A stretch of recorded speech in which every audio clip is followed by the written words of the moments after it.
into regimes, I mean, just the term regimes gives you a little bit of, this is pretty heavy stuff here. So Wildavsky talks about slavery, anarchy, equity, and then moving up to hierarchy, his favorite one. And power, as we've seen, differs in each of the regimes. Top down, sideways on the anarchy, equity all over the place, corporate or the hierarchy, for sure down, some of it's going back up as well. Human nature, if we walk that through there, if you get in the bureaucratic side of it, pretty unpredictable. Take the Pharaoh. You never know if one day you're making bricks, the next day you're making more bricks, higher quota, less straw. Things are a little unpredictable. Individualistic, everybody just does what they want to, so it's very self-seeking in that regime. Moving it over into the equity side, the collective side,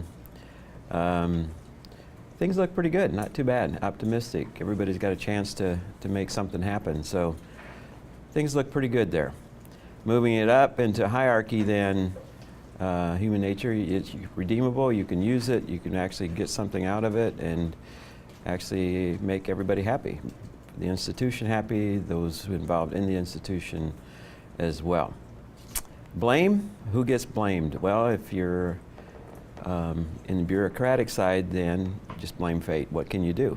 You have no power, so it's Bahala now, they would say in the Philippines. And I remember going out one morning, and there was a fire across the street from where we were there in Manila, and a lady and her child was sitting on the street corner, and so I stopped and talked to him a little bit and asked her what was going on, and she told me about the fire and everything, and she lost everything, and then her next words were, Bahala na. It's fate, it's God. You know, there's nothing you can do about it. It's just the way life is. Individualistic, well, guy didn't know what he was doing, so incompetence, or just things didn't go great, so bad luck.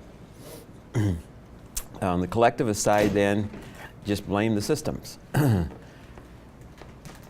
Blame the systems, because we want to get out of those systems so we can operate and do things the way we want to do it. Moving up in the hierarchy, well, that's those deviants out there, those people trying to do their own thing and messing up everything. And you get pretty good at shedding the blame and moving it onto somebody else too in the hierarchy side of it. Leadership, let's run that through there.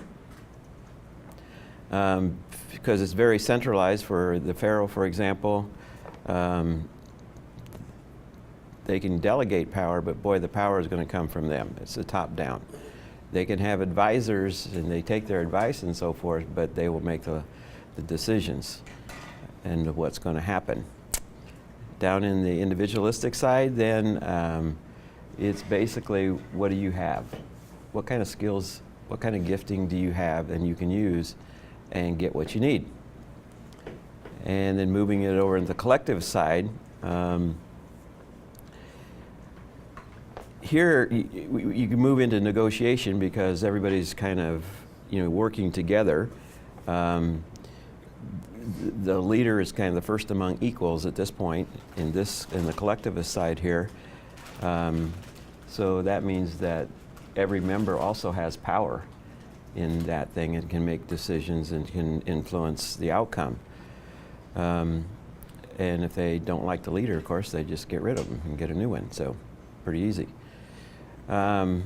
Moving up into hierarchy then, for sure it's coming from the top and working its way down. A little bit might trickle up and around, but the strongest part is going to come from the top down. But it's a little softer than you have on the bureaucratic side over there in the yellow. Okay, looking at Wildavsky's regimes then, this is basically a tool. It's an analytical tool for looking at leadership and looking at followership. And all it does is basically highlight, here's the issues, here's the problems, here's the challenges. It doesn't really give you the answers, but it does help you separate out, by looking at each regime, it helps you to separate out and then think of possibilities, because now you can start to isolate the issues and so forth, and the roles that leaders take, the roles that followers take, and so forth. So basically we have to look at that. It's not a strategy tool, it's basically an analytical tool to help us discover what's going on in any organization. And then the second one, and this is I think really a big one, and where a lot of mistakes are made using either Mary Douglas or Lingenfelter or Wildavsky here, because there are multiple variables in functioning culture, it is easy to create a static, simplistic picture of reality. Interact is in this quadrant, or this regime. Or is it? Or are some of the subcultures within Interact in this regime, and then the other one might be in this regime, and another one might be. That's the danger of taking it and then saying, this organization is here. You have to ask, which part of that organization is there, and are there other parts of that organization somewhere else? So that's one of the ways this tool is misused. And so you can watch that as you do your Interact, and you look at the regimes and contrast where the different parts of the organization within Interact, where do they place in his 4 quadrants. Okay. Wildavsky to the rescue here. This is a great, I think what he talks about here is moving it into something that helps you when you're writing your dissertation. And that is, what do? You identify a problem. And so he says, for Wildavsky, he believes that leadership is just too much focused on the characteristics of a great leader or the traits of a great leader. So that's out. And then it gets it more up to date, moving it into the situational leadership stuff, and says the same thing. Too much focus on situations. He says, I'll tell you what's missing now. This is the heart of his book. They missed the whole political side. Totally missed it. They were looking at the micro, they missed the macro. Right. That's what he's saying. That's what his argument is. They totally missed the macro. And so then they're focused just on the little micro. Well then, where's that going to take you? You got to know where it belongs. So that's what you want to do with your dissertation, right? You identify a problem and you say, this dissertation will answer this problem that's been missed by everybody else. Here's my contribution. Here's my contribution. All right. Here's your quiz for today. Could be worth an A. A little extra credit. Let's see what you can do with this one. All right. How does Boleman and Deal's frames fit into Wildavsky's regimes? And I just gave you lots of clues.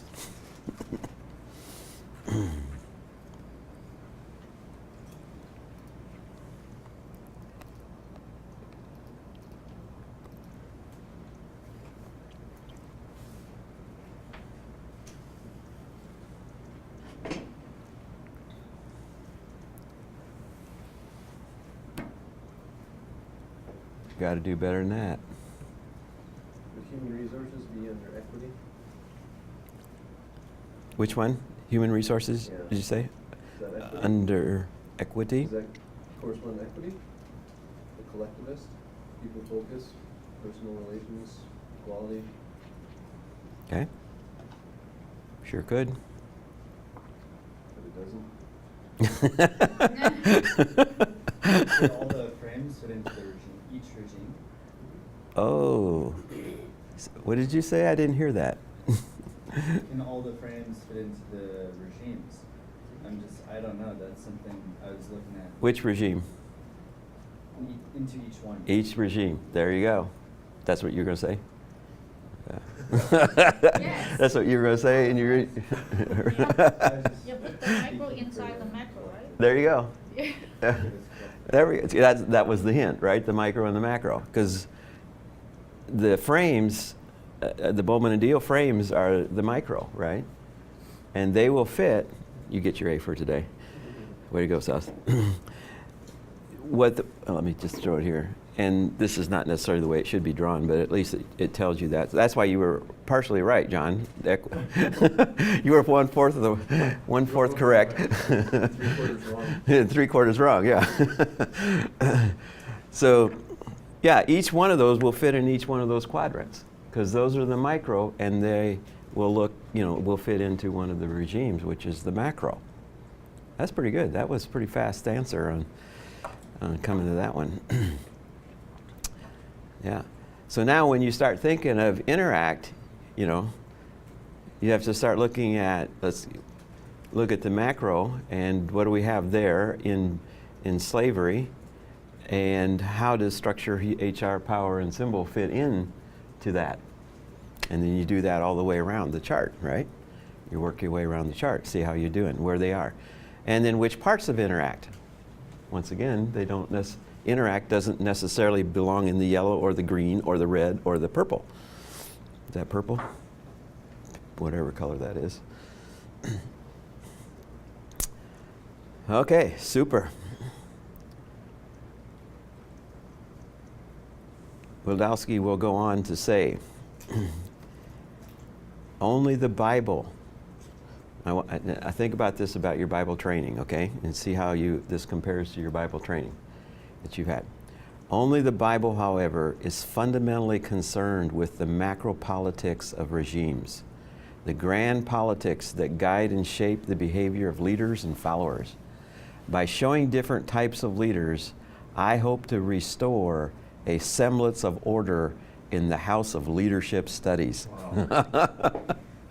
That's what you want in your dissertation, man. Just as clear and pounding away, I'm taking this another step that nobody's done. This is my contribution. I hope to restore a semblance of order in the house of leadership studies. You all forgot the macro. You forgot the political side of it. Did you get that in your Bible study? In your training?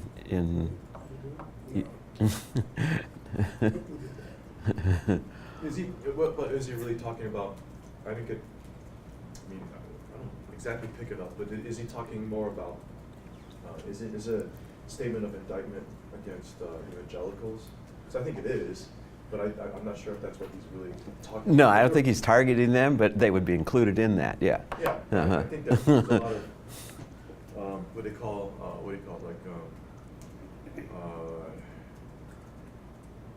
not underground. What's the word? Clandestined? No, different.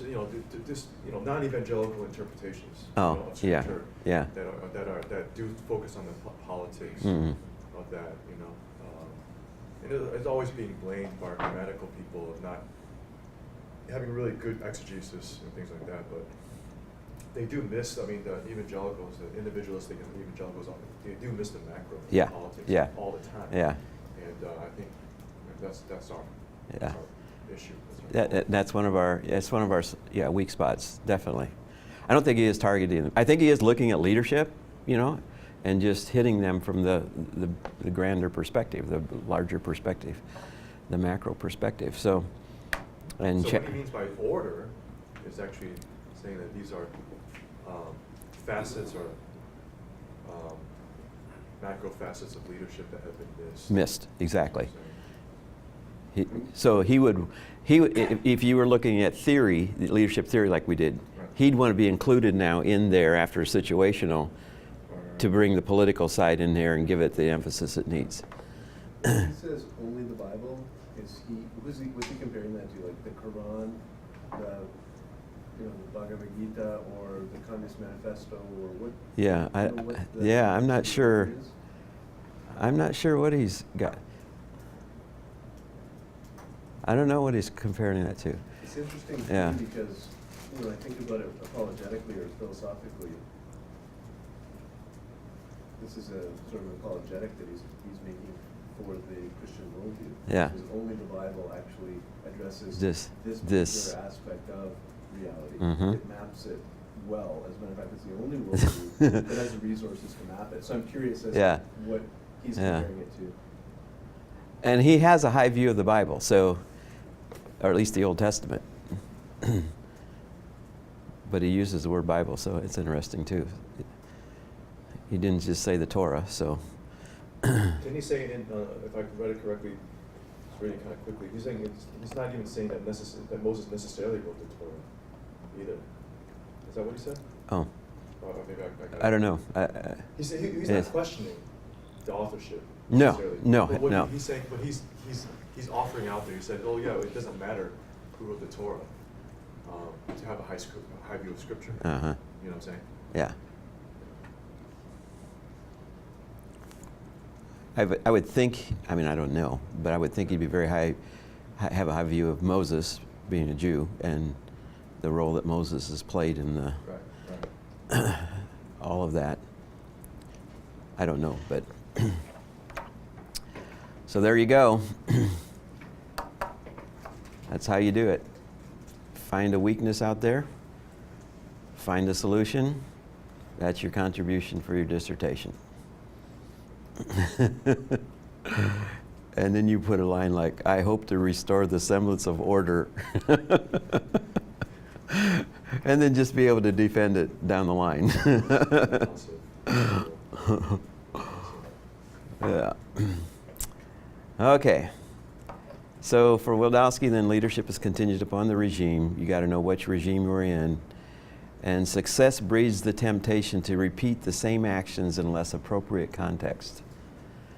And so what he's arguing there is don't get stuck in one regime. You could be successful in one regime, but what? An organization is always moving.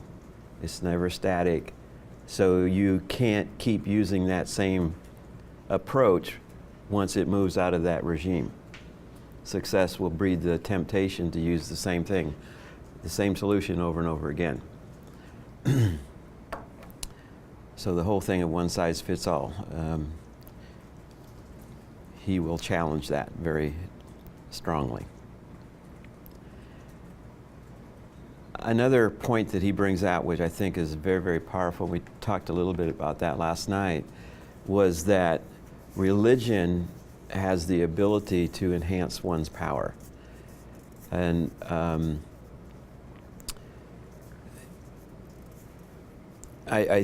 going back to the people power movement that took place on EDSA there in Manila in '86. This is the cardinal here who lived just about a couple blocks from our mission headquarters. That's man. And you know what his name is? His name was Cardinal Sin. Okay, that's just his name, all right? And you know what? The Catholics played a very strong role in the overtake there. And the thing that happened there, the people power, whole people power movement. And they had one of the last radio stations to be able to communicate with a greater population as well. And then once Marcos was gone, they started making it very hard for Protestants to get their visas and that kind of stuff, you know. And eventually that tapered off and over time. But religion was very, very powerful in the whole revolution that took place there. The quote from Faith in the Environments, change won't happen without religions because they are the touchstones of the people's deepest motivations, excuse me. The touchstone of people's deepest motivations. And Those are very, very strong. The picture on the top there, talk about symbolic, with this Japanese surrender here. Notice just the size of the individuals. Very symbolic there. Let me take you again to the people power movement, and what really brought that into focus was when Benigno Aquino had come back and he was going to run against Marcos for the presidency.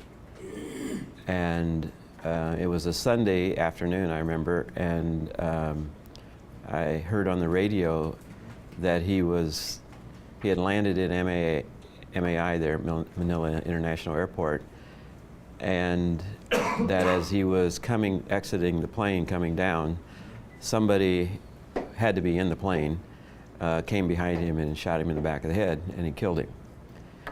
And I'm thinking, oh boy, we are in trouble here. And that's the picture up there. That's his wife, who will eventually become the president of the Philippines. And he's buried in the same shirt, and nothing was washed, nothing was changed. He was buried in the same outfit that he was killed in. But that started the whole people power movement, and brought all kinds of chaos there. But it was all very much tied back to Catholicism. You can go clear back into Jose Rizal, which is one of their first heroes. And when the Spanish ruled the Philippines for 333 years. So Jose Rizal is known as one of those revolutionaries that would help try to bring change. So they have a history of that in the Philippines itself, of people trying to, become revolutionaries in a sense, and in the Philippines it would be backed by Catholicism. That's where they would come from. When the revolutionaries needed a visible symbol around which to rally, they did not bring out statues of Jefferson or Lincoln, or the 19th century Filipino martyr Jose Rizal, or the slain 20th century national hero Benigno Aquino Jr. They brought out instead an image of, guess who? The Blessed Virgin Mary, right? For when a man is ready to stand to the death for freedom, his first thought is to return to his fundamental faith. And so Mary, of course, would be that person for the Filipinos. And just down the street then from the same street where our mission headquarters were and Cardinal Sin lived, and just down to the main drag that goes like a horseshoe all the way from ocean to, around back to the ocean. They built a big statue of Mary there as well. And then later on they would build this one up more towards Baguio. And you can see how big that one is. The other one was a little smaller there. But that's where they went back to the roots of their faith, which would take them back to Mary. So religion is very, very powerful. What does it do? It defines the scope and duration of leadership and followership. Now let's bring it back to Moses. Moses has to make a revolution, knowing where it is supposed to lead to the promised land and who is supposed to lead it himself, but not knowing what regime will at best enable him to lead. I bet you didn't get that in your Bible study of Exodus. That Moses was concerned to know what political regime he needed to move through to get him to the promised land. Now I think that's one of the great contributions that Wildavsky just takes us out of our comfort zone in thinking, and then throws us into this. Was he thinking of regimes? Probably not. But did he work within regimes? Yeah, he did. So Wildavsky is just identifying some things that probably Moses never gave one thought to. So legitimacy then is contingent upon which regime you are in. And that's why he'd argued before that, no, you can't just go from one to the other and use the same models, same strategies, in one regime that worked in the other, because they won't. Because once you switch, all kinds of things switch. View of God switches, view of leadership switch, view of followers switch. All those things will make a big difference when that happens. All right, let's take a look at the first regime that he comes up with, slavery. Pretty heavy one here. And this, of course, is where the Israelites find themselves, 400 years in slavery. And if you're in slavery for 400 years, what has happened to your identity as a people? Yeah, you don't have one. Yeah, it's just been, it's lost over time. It gets lost, right? You don't really know who you are, other than saying, yes, sir, yes, sir.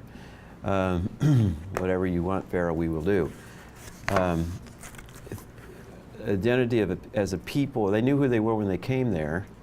And of course, over time, they grew in number, and that would be, of course, what would threaten one of the pharaohs. And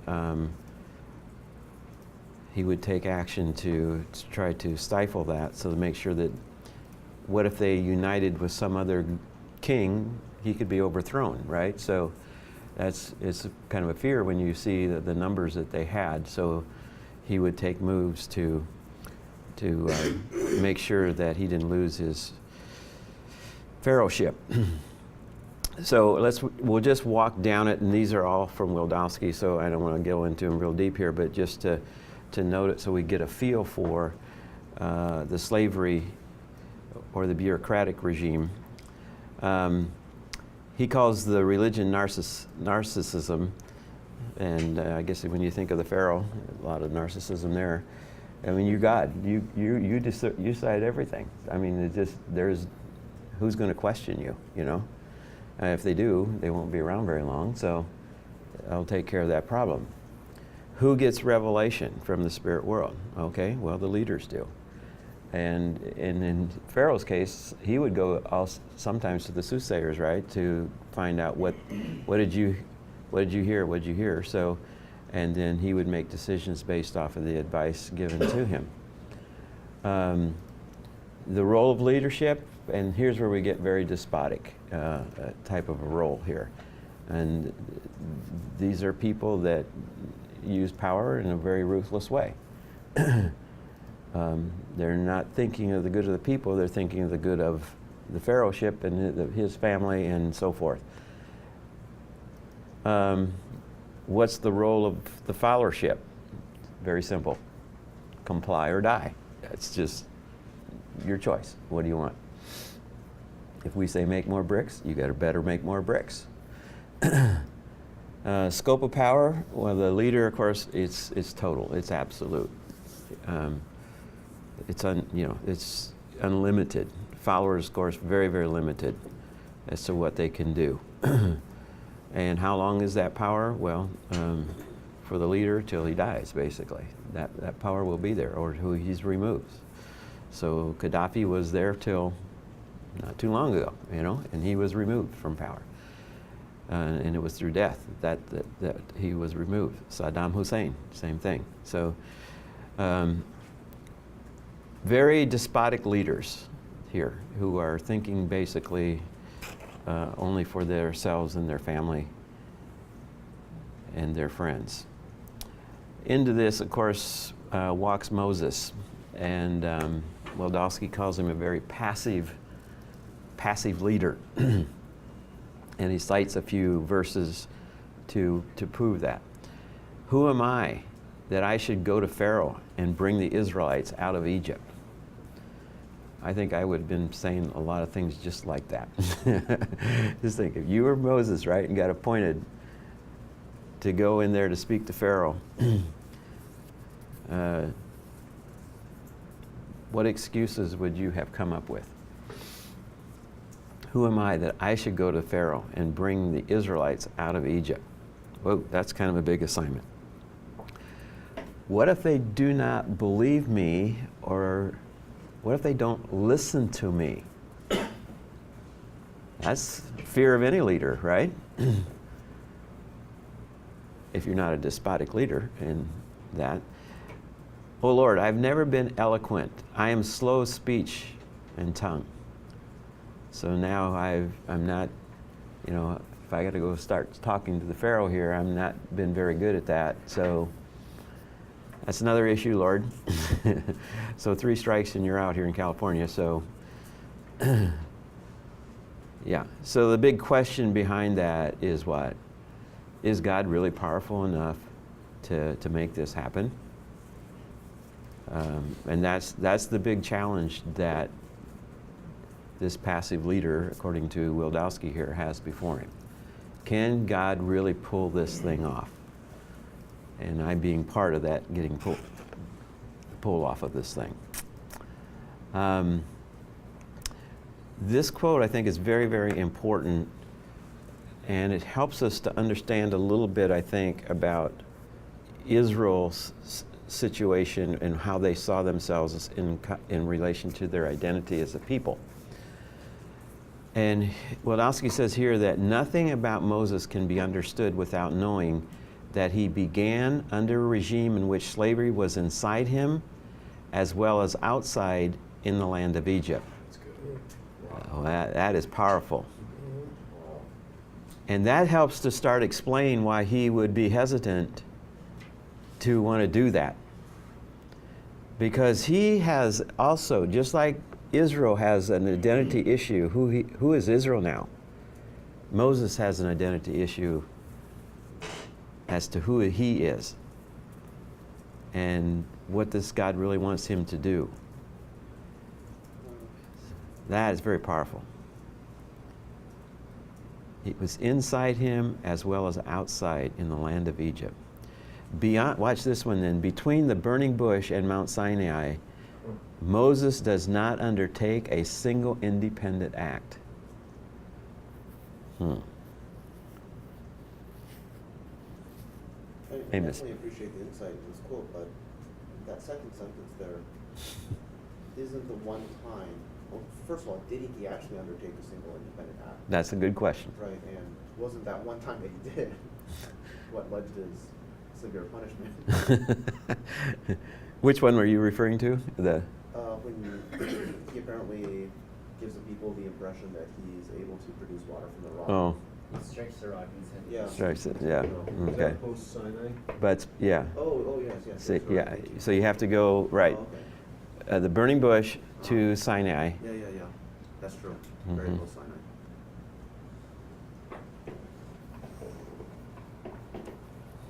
Or even if he only did a couple of them, It's it still Yes. shows the hesitancy that he has.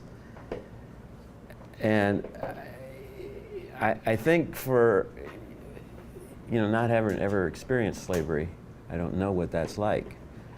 But when you watch other people who have been in slavery for a long time, or been under, let's put it this way, been under a despotic leader for a long period of time. And I think back to the Iraq War, the first Iraq War, and okay, they got Saddam Hussein, they killed him.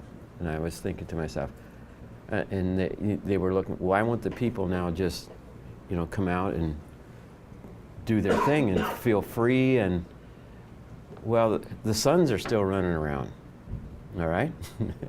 They got dad, but until they get the family leadership, why would you come out? Why would you take that risk? Because they may be back in 5 years, 3 years. And everybody has long memories as to who went which direction. Okay, so then they got the sons. Still, it was hard for them to come out and feel like they had freedom and to make major moves. Why? I mean, being under despotic leader for that long a period of time, on the other side, you lose your identity as to who you are. And so that's what had happened to Israel. And that's what has also happened to, that's what Wildavsky's arguing, that happened to Israel, and that also happened to their leader that has been picked to take them out of that slavery and to take them into the promised land. Very hesitant. It's interesting too, because you look kind of seems like he's not just in slavery to like his in his the etic and emic, view of yeah. slavery, but also in terms of like his history, because it seems like at the beginning, before he went into the wilderness for those 40 years, that he's like, okay, now this is the time to act. He kills the Egyptian. He's like, okay, now maybe these people are gonna, see I'm the leader and they're gonna rise up with me. Yeah. Happened. It didn't happen. How humiliating. John's like, now go do this. He's like, I tried that once. So he's enslaved to Yeah. his past as well. Yeah. Well put. The 40 years of escape didn't take the internalized oppression. Yeah. Right, that's the point. Mm-hmm. And there were several instances where it highlights that. His wife having more intelligence, sensitivity. Maybe he didn't have the. I'm not sure exactly how it relates. I think it does. Maybe not having the. It could be a spiritual sensitivity. Yeah. It could be spiritual intelligence, whatever you want to call it. It could be emotional intelligence. I'm not sure, but for sure that him somewhere along the line marrying a sub-Saharan, also a very interesting choice. Not knowing, I can't say, I can't read his mind, but I'm sure it has some issue with internalizing it. But I don't know. Yeah. It was very interesting because he chose a wife from Midian, but also a sub-Saharan woman. Mm-hmm. Look through this lens, I appreciate Moses' hesitancy because the statement simply implied that you are a leader over Pharaoh. Yeah. And in that regime, that is inconceivable. Mm. Yeah. Mm-hmm. To say you could not even think about it. Because now it seems as if, but I think this is what it meant. For you to order Pharaoh in that regime means I am a leader. Yeah. Over you, not just a leader, over you. That's right. Yeah. So it was inconceivable. Yeah. Just Yeah. cannot think about it. Well put. Yeah, so I can see, I relate this to what's happening in my own country. When you say this, yeah, so this is the problem we have Yeah. in my country. We are asking people to, do things. Yeah. We don't know where they are at. Mm-hmm. And we need to, do certain stuff so that this is very relevant for me. I don't know how I would, I can now say it in the church. Messed it all up here, didn't we? In the book is God a Moral Monster by a guy named Paul Copan. He addresses the difficult questions in the Old Testament about God's moral character. And he touches on slavery, polygamy, and a handful of other things. And he says a similar idea is that the ideal was at creation. Culture fell as human beings fell into this broken way of relating to each other. When God brings Israel out and starts the redemption process, he can't immediately take them from way down here, which is all that stuff that's inside of them, and immediately expect them to live out the ideal. Yeah. So get rid of all your slaves, make everybody equal, and basically kind of go back to the Garden of Eden kind of relating to one another and equality and so he says God accommodates to the nation, and he raises them up slowly, and he continues to pull them along towards the ideal. And in the New Testament, you see he pulls them along a little bit higher. As the Christian trajectory gets lived out, you tend to start getting back closer towards the original ideal. But your comment about Iraq and how come they didn't, as soon as the dictator was overthrown, why didn't they just the same thing I think in saying, listen, we're going to set up a democracy in Iraq, where there's years of just tribal government. This one group says, you have to have a beard or you're not a real man, and yet you want us to sit on an elected government with women? Are you crazy? So, this is why I think Yeah. that we're seeing such slow progress over there. And I think that would be one of the answers in the Old Testament to why God just doesn't, that the law is not his timeless ideal. Yeah. So I think it's a That's- similar kind of idea as what Wildavsky's saying, that slavery was actually in Moses, right? Well, right, inside. That's why we preach, the new creation, The old is going away, the new is coming. What's wrong with all these people? Yeah, get on board here. But this, obviously, the internalizing is transgenerational. Yeah, And, yeah. Very, very, not very noticeable not very noticed by our individualistic culture, because history began with our birth. That's right. Culture, our own individual births. So this does speak into some of the social ills of today. Not just the leadership per se, but followership of a society. Yeah. You know what I'm saying? And that's where you find some of it. It provides some rationale for a downfall of education in this country, in our cities, things like that. There's some explanation. Not the whole thing, but some. Mm-hmm. It's very important. But we don't see that in Scripture. And so No.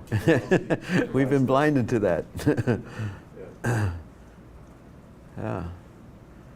This is also leading to the Chinese mindset, I think, because there is a saying that Chinese used to be ruled by a king, like an anarchy, like one power only. So even now being ruled by the Communist Party, if someone would say take away the Communist Party, people will feel very uncomfortable, like Chinese people. Yeah. Yeah. Because it's been so long that we've been ruled upon. And we're so, like inside it's like this slavery mindset. So even someone say it's not good to remove the Communist Party all at once, or we need to follow some authority figure like that. Mm-hmm. Maybe it's something like this. And that's only 2.5 generations. This is 430 years. That's We used to live longer, unlike us today. That's 17 generations. Yeah, that's wow. That's tough. Even stretch it to when we have kings. Oh, like then long, you're long then time you're back. way No back one there. ever think of like have a revolution or anything because we think it's right. To rule by a king is right. We are just peasants. We're supposed to to be obey and as followers. I think this speaks to, our strategy today. I think it's poor. Because it's like instant. Today and tomorrow, boom. Yeah. Yeah, we removed Idi Amin from Uganda, and it should be okay. Yeah. Small passions and small things. Yeah, I found it to be very, I don't know, like, normally people want Africa to get out of what they are in. Yeah. In two years. It's impossible. It's not going to happen. Yeah, it's impossible. Yeah. It took them 40 years to run around to try to get an identity, right? Just to try to get an identity enough to know who in the world they were once they reached the promised land. Yeah. And then how many went into the promised land? So, I think one of the things that, when I started reading about Wildavsky, I started asking myself a question. This is a new movement that he's trying to get going here. What can we learn from this new movement? When we start thinking, and I was thinking about using it in CPM's church planting movements. But what can we learn from this type of situation here that will help us to analyze other movements down the line? And Jesus has a movement going, right? So, I mean, would we see parallels from Moses and Wildavsky's, what he's bringing out here? Would we see parallels when we get to the Jesus movement in the New Testament? And then would we see parallels if we start CPM somewhere in Asia now or somewhere else, you know? Would we see that? And what are those aspects of the movement? And so somebody needs to keep track of those as we go, and then give a report once we get through there. Catch all these little things that are happening. Paul got it right. What's that? Paul, he used this, he knew this, and Yeah. he really look at what he did with slavery. Yeah. You know, he began with the inward, change, Mm-hmm. rather than, dismantling the structure. Yeah. Yeah, and he did it well. Hmm. And he took, he taught them, and they understood. Philemon and the other guy who was a slave. Yeah. To go Mhm. back. Yeah. But he had already changed his mind. You are now, God is above, and Yeah. treat him like a brother. Those are very radical words. Oh. there. Oh. Yeah. Yeah. How could you, a slave? How can a slave be my brother? Yeah.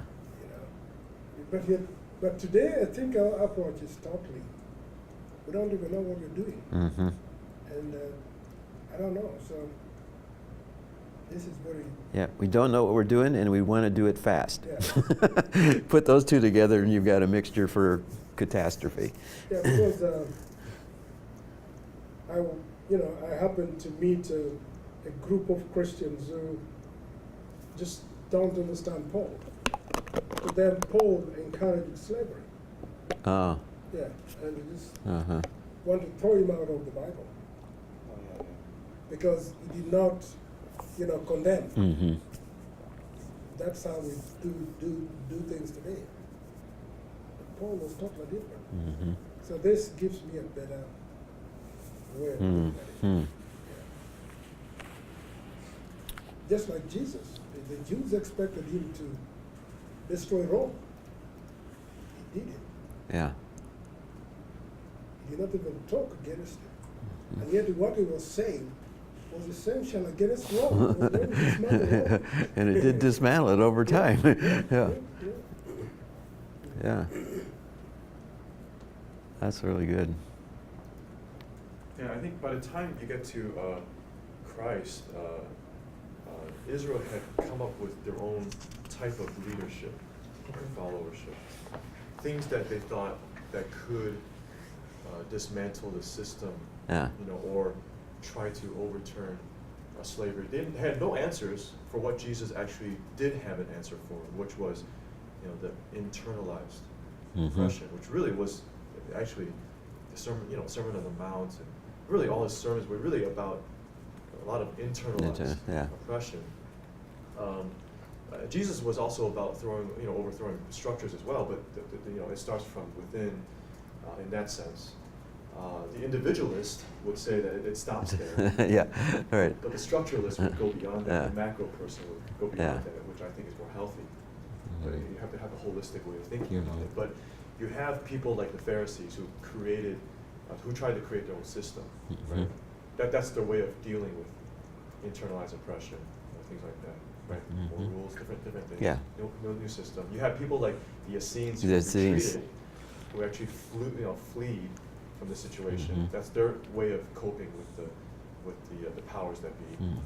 You have the Zealots who fought guerrilla warfare. Now, that's their way of coping with it. Then you have the Herodians who became, who actually infiltrated the hierarchy and political ranks in order to. That's their way of coping with the internalized different things, right? This day and age, we have every single one of them in our midst. In our institutions, in our churches, every single one of them have, they do represent those bodies and try to cope with leadership and followership that have gone awry, and so we have all of them in our midst. We just don't. I don't think we recognize it as such. These are social groups that that go beyond Jesus as an individual. These are whole social groups that cope with it. Yeah. In a way. So it's become, so by the time, 2,000 years after, it has, or 1,700 years after Christ, it was actually more developed, these ways of coping with it. But what Christ said was that you weren't any much better than when Moses was, when you were a slave in Egypt, because you haven't coped with it the right way. Uh-huh. I think this is really good, cross-cultural leadership, and, trying to pass off leadership to the nationals, or even just working with them, understanding where they're coming from, so that you understand maybe some of those hurdles that they have to be being the leaders that God wants them to be in their cultural context. Mm-hmm. How can we be Christ and live Christ to them and speak into their lives in a way that God can transform that corrupted image, of downtrodden or whatever it may be, slavery, into the image that He wants, sanctification, right? Mm-hmm. From that image of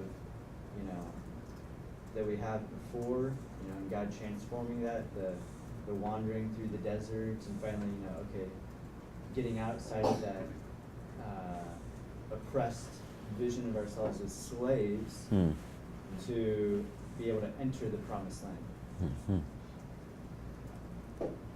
How did you Well rate stated. the mission work today? In view of this, looking at where the focus is. Yeah. That's horrible. Yeah. Yeah. That's my biggest concern. Huh.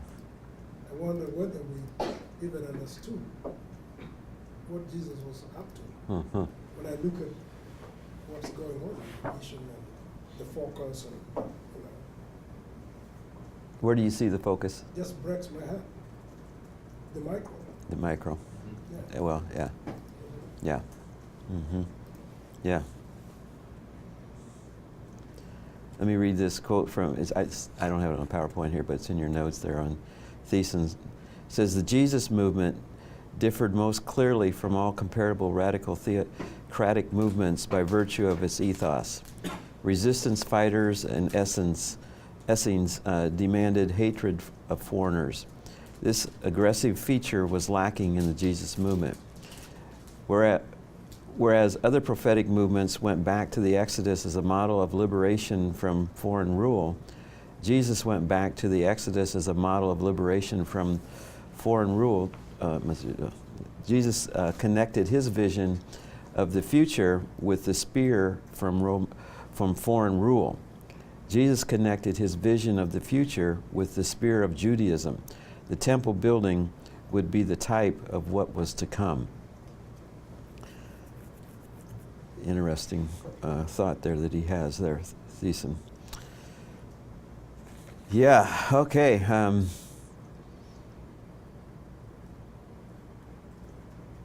I think that highlights the need to look at history, like for Interact, to look at history, to know what these people are really about, and to have that appreciation for where they came from and what they are facing. And that starts to tell you how long this journey is going to be and what you can expect. And it's probably going to be a lot slower than what you want. It may be some journeys in the wilderness for periods of time to get to where we need to get. What are you thinking, Ivan? I was just thinking about Moses living a little longer, like my brother said. He did live a little longer to be able to witness some of these differences in regimes and frames. He was able to witness that a little bit more. Yeah. I'm sure he didn't categorize it like that. He just right. But he experienced it. Mm-hmm. And I think most of us probably have experienced those different frames, though, or being able to look at it from a different frame. Yeah. In the places that we've gone. We don't make, they back in the day, in Moses' day, they don't make as quick transitions that we do now. So we actually have experience in various institutions that we can see from a different frame or from a different regime. Yeah, that's all I'm thinking. I'm just thinking back to Moses, what he, as a political leader, what did he actually experience that was speaking to something internal.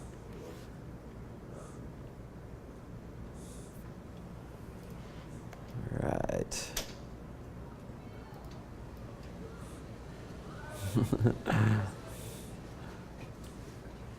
Okay. Let's do a couple more here and then. Okay, let's go ahead. We'll finish this one off here. One of the symbols, then back to Boleman and Deal here, pulling out a symbol, and a symbol of power is the rod, right? And God imbues that rod with power, and actually becomes a very fearful thing, used for good. And we'll see it in a number of different settings for striking the wall there, the rock, and getting the water, and then striking too many times, and basically doing into idolatry as far as God was concerned. And so the Passover, the snakes there and the rod that Moses puts up, look and live. Do you remember what happened to that after a number of years? Yeah, it gets turned into a fetish, right? And what really brought them salvation at one instance becomes syncretistic down the line and has to be destroyed. But the rod being a very strong symbol of power, when God gives power out in this manner, do we give it back to Him? And I think once again of Bill Job's at the Silk Road there, case study in Great Commission Company, and the statement he made to me one time, he says, God gives us a lot of power, and then He wants to see if we'll give it back to Him again. And that's what the rod here being that symbol of power, will Moses give that back to him and not turn it into something it should not be? So do we return then the power that God has given to us as leaders, as followers? In this case, of course, focusing on the leadership side of it. Back to Moses' and Israel's identity issue here. And he kind of summarizes it now, the issue. There was perhaps a people by biology, but not yet by cosmology or worldview. A common core of values, beliefs, and practices reflecting and justifying a way of life had not yet emerged. So that's kind of his summary statement of where Moses finds himself, and then these people that he's to lead out find themselves as well. So the big question is, can God actually pull this thing off with Moses, much less with the Israelites? Okay. Let's see here. All right. So Wildavsky again, in the regimes, Israel is not a people until they reach corporate hierarchy. So he says they don't have that identity. They are going to have to go through some regimes here to be able to get their identity. So it's a process, it's going to take some time, and it's not going to happen overnight, and leadership and followership will change as they move through each of those regimes. So for Wildavsky, he hates slavery, and who wants to live in, you can only live in anarchy so long, you know, you have to get out of that eventually. So he would accept equity, but he feels that it needs to move up to hierarchy. And so that will be the journey Israel will be on. And for Wildavsky then, they will not reach that when they really get a sense of who they are as a people and their mission that God has given to them until they get up to hierarchy. It's not that they didn't sense any of that along the journey. They were getting pieces of it, but it just will take a while for that to become who we are as a people. And what role do we play in this world because of God's assignment to us? One of the things, if you're in slavery, Wildavsky says you have to get out of slavery. Got to get out of that. And safety, he says, lies in separation. And notice, and this is one of the things we tend to overlook too, it wasn't just the people, and the numbers of course vary as to how many people consider. You heard from 2 million to 6 million people. It depends on who you're listening to and reading, but there's a lot of people, not to mention Gentiles who went with them. That's the human side. But there was another side that came, and that was the animal side, that they were also to take their animals with them. So it's interesting, we don't think about animal life too much in Scripture, but when you start tracking that through Scripture, there's a lot said on animals from the day of creation on. So people and animals they have to leave. And we'll see that theme repeat itself over and over again. Separation, pulling people out when you get to Korah and those type of situations where they just kill them off, okay? You kill them off. No pity, get rid of them. You have to separate them out so that we can keep purity within the group here. So now when you start thinking about what does that teach us about movements again? See, what does that teach us about movements? Of keeping purity within it. How is that going to happen? How far can you go? Okay. So the question then, how does Boleman and Deal's frames fit into Wildavsky's slavery? We'll leave that as a rhetorical question. But when you apply it to Interact, because we don't want you telling your competition all the answers there.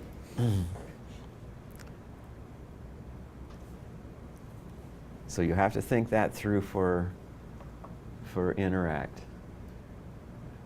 How do those 4 frames play into slavery in Interact, or doesn't it? They may not be in that regime, okay? If they're not, it's simple.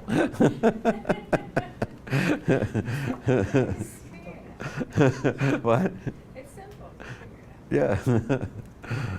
Okay. Now this is fun too. And I'll ask this.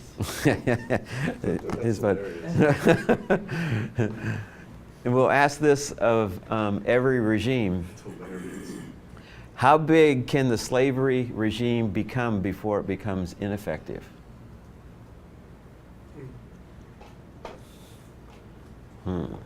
So I want to get to the size issue.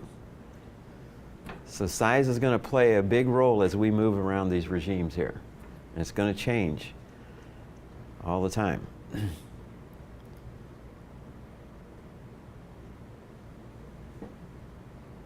So how many Israelites left plus the Gentiles? We're talking no small number here. There's a lot of people.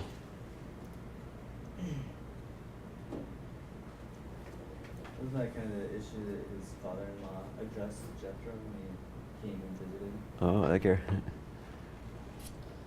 And said? Like, what are you doing?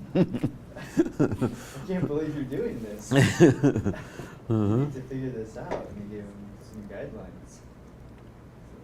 Divide this up. So what's the guidelines under slavery?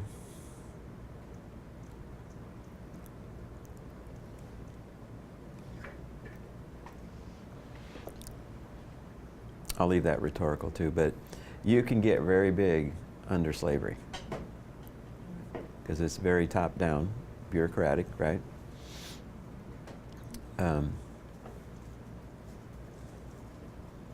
become very, very big. Can you explain big? Like how big can this? Numbers. Just pure numbers. I'm looking at size. Percentages too, though. Percentages in Well, what way? I mean, like, how do I In Rome, there's a massive percentage of the population of slaves, that kind of thing. Yeah, or, I mean, within slavery, there has to be some rule. Because bureaucratic slavery, there's levels, right? Yeah. Yeah. How big, in this regime, meaning how big can people be in the system of this regime? Some of them being at the very bottom, some of them Yeah. kind of a And you'd have, yeah, ranks. gradations Mm-hmm. of rule and authority. Yeah. If you kick it over to the hierarchy, you see a little simpler. Hierarchy, you know, if you ask that same question about hierarchy, how, Right. I mean, okay, Biola's, how many employees does Biola have? I don't know, there's a lot. It's hierarchical. Uh-huh. So you can have quite a bit, right? Right. Or you can move it to the, what other thing is big? Well, let's go to Saddleback Church. Okay, that's pretty big. So these type of structures allow for all kind. I mean, there's almost limitless. Or let's go to Korea with Yonggi Cho's former Yonggi Cho's church there, and it'd be very hierarchical. Some might say it might push on the other side, but what's the limit? There is no limit.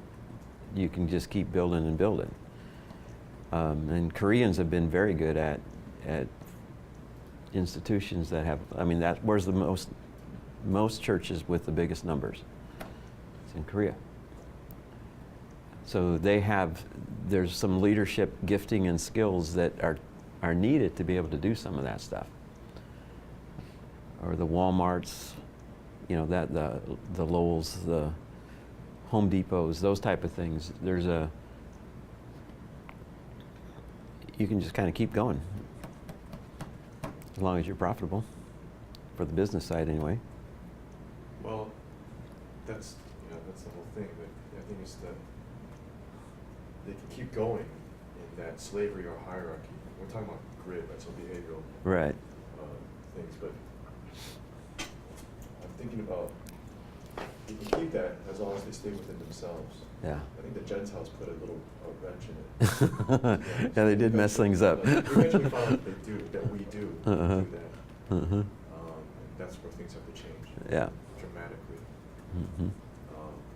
Which is why in cultures, and this is the cross-cultural leadership part of it, which is in cultures that require more, usually collectivistic cultures that require more solidarity in order for survival to happen, hierarchy and slavery can become very big. Mm-hmm. Yep. Whereas cultures that are less contextual and don't require that level of solidarity in order to remain intact as a body, usually they can't get that big. Yeah. They can never get that They big. can't get that big, right? Yeah. They'll be because people will want to be Yeah. anarchists Yeah. at that point. Yeah. You know. But again, I mean, psychologically or emotionally speaking, what's the level of internalized oppression and slavery that happens Uh-huh. in those yeah. You say the main thing, because when I'm thinking of the Hindus, they're big, 8 billions, you know, untouchable Mhm. in thousands of years. So, and they're not. They do have TVs now, like they know what's happening outside the world, but they are still willing to look at their lives as, I'm a slave. Yeah. I deserve all this. Yeah. That's right. So Mhm. it's more than, it's cultural, it's religion, Yeah. it's the system. It's the political side of it, yeah. All interwoven and big hammer hitting them. Yeah. Okay. Because we'll ask the size question every time. So what's the big leader sin in slavery?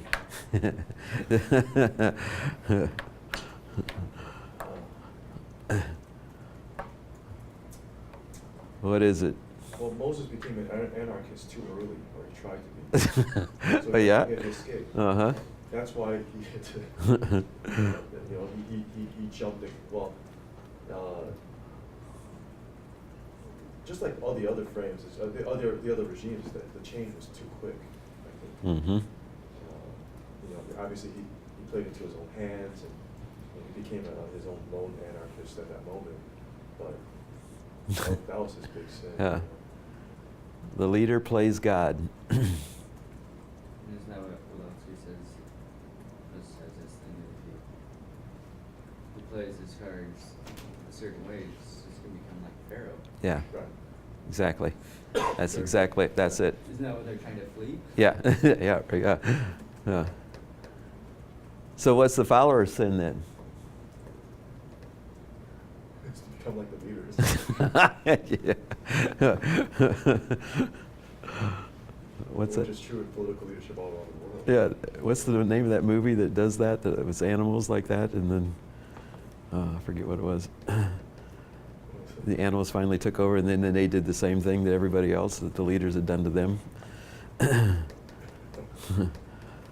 Yeah. Follower sin would be that what? It's back to this, I can't do anything, there's no hope. The self-image, I would say. The self-image, yeah. Yeah. Like if you try to play God, that means you don't know yourself, Yeah, actually. yeah. You put yourself in the wrong Right, place. exactly.